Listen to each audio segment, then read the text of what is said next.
We're back on the final play on the Just Good Network. We're talking the teams with the most pressure after losing in week one. Here's my list right here. And I'm really disgusted because both of these teams I had winning. I had actually the Niners upsetting Minnesota, I believe. I do remember that. And the Lions just laying an egg against the Jets. Matthew Stafford, I'm going to start with the Lions first. Matthew Stafford, 4 interceptions, looked lost. Patricia's debut, this is not what you asked for. This is a team that needs to bounce back. I believe they both play each other in week 2, both 0-1. Mm-hmm. This is a must-win for the Lions because they don't want to start 0-2 in a division with Minnesota. True that. And Green Bay. 27 for 46, 286 passing yards, a touchdown, 4 interceptions against the Jets defense. No offense to Jet fans out there, including myself, but they weren't supposed to be this great defensively. Right. This isn't a team full of talented stars, Sean. Exactly.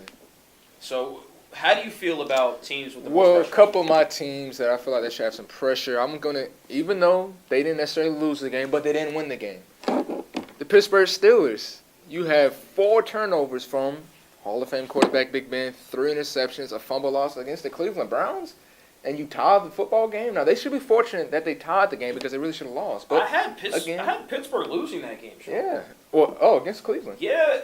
I'm just saying because they don't have one of their top guys. They don't, but they still have a Hall of Fame quarterback and a Hall of Fame wide receiver. You're still going against a Cleveland Browns team, Jansen. That's they won 1 game in the last 2 years. I understand they have a complete roster change and all things like that. I'm saying, Sean, we can't just jump and say Ben Roethlisberger's a Hall of Fame quarterback. Yeah, come on, yes we can. That's a subject for another day. He's not a sure Hall of Famer. Okay, I'm saying, but you're still missing one of your big pieces in Le'Veon Bell. You had to know they would struggle. Does that mean they can't win the game though? I'm just saying, but it doesn't excuse him having 4 turnovers though, Chance. You're right. I'm not eliminating that at all. All I'm saying is this. We can't act like Cleveland didn't have a pretty good roster coming in. But we don't know what type of Cleveland team we're going to get this year. But we got Landry as the wide receiver. Okay, really good piece. Fine. Tyrod Taylor's a decent quarterback. He's decent.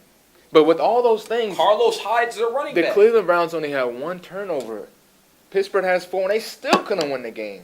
The field goal gets blocked because they're immune to getting wins. But you can't say that Cleveland coming into this game, you didn't expect it to be a close game. Look, even if they didn't have these players, it's a division game. It's going to be close because you see this team 2 times a year. But you have to know the drama with Le'Veon Bell, his contract. That's going to affect the. All I'm saying is this. And James Conner played well, but he's not Le'Veon Bell. That's true, but I'm just saying is I still expected Pittsburgh to win. Do you think the Cleveland Browns are going to make it to the AFC Championship game? No. But would you expect the Pittsburgh Steelers to make it to the AFC Championship game before Not Cleveland? with this roster, though. I'm just saying. I wouldn't say without Le'Veon Bell, this is a team that could contend for a championship in the AFC. Matter of fact, I have a team. Baltimore is a better team than them without Le'Veon Bell. Jansen, you ask me. Jansen, I still think this Pittsburgh Steelers team is still a little bit better than the Cleveland Browns team without Le'Veon Bell. That's just to me. But all I'm saying is, as far as who I was disappointed with, as a contending team, coming into this year, and they lost after week 1, I said the Pittsburgh Steelers. Well, it was a tie.